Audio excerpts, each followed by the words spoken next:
Widespread unemployment in his native Tajikistan drove 51-year-old Safarberk Hazratkulov to find work as an underground cable assembler in Moscow. But the project came to a halt in October with the global economic crisis. We were paid in September and October. We were promised that we would receive October's payment in November. We were paid on the 20th of each month. Hazratkulov carries an IOU from the Universal Construction Company signed by his supervisor, Valery Yefimov, promising to pay October's compensation no later than January 31st. But payment has been postponed until March 20th.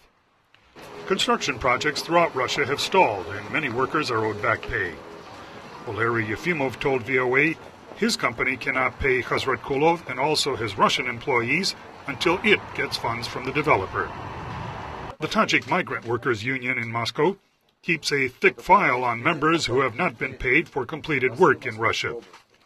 Director Karamat Sharipov says Russia cannot do without the cheap labor provided by what he claims are 2 million Tajik migrants in the country.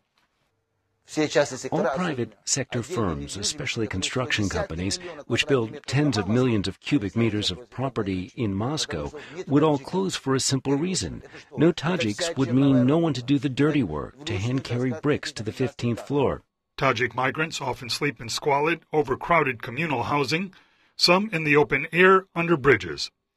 Since his layoff, Safarberk Hazratkulov, a father of 6, says he has relied on Tajik friends for temporary lodging and also on the kindness of strangers. The Russians are good people. They will always help you, and we understand one another. Even before the global crisis hit, a public opinion poll by the Russian Public Research Center last June found more than half of those surveyed said Russia should limit the number of unqualified foreign workers. And the Sova Human Rights Organization and others report about 300 violent attacks against migrants last year. Nearly one-third were fatal, including the decapitation in December of a young Tajik national in Moscow. Sova's deputy director, Galina Kozhevnikova, says many Russians accept what she says are myths that migrants take away increasingly precious jobs and drive down wages. As a rule, people find out the salary and simply decline to take a low-paying job. The Muscovite does not take a job for less than $300 a month.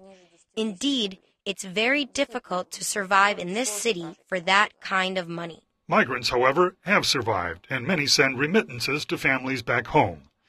But Safarberk Hazratkulov is having a tough time on no salary at all.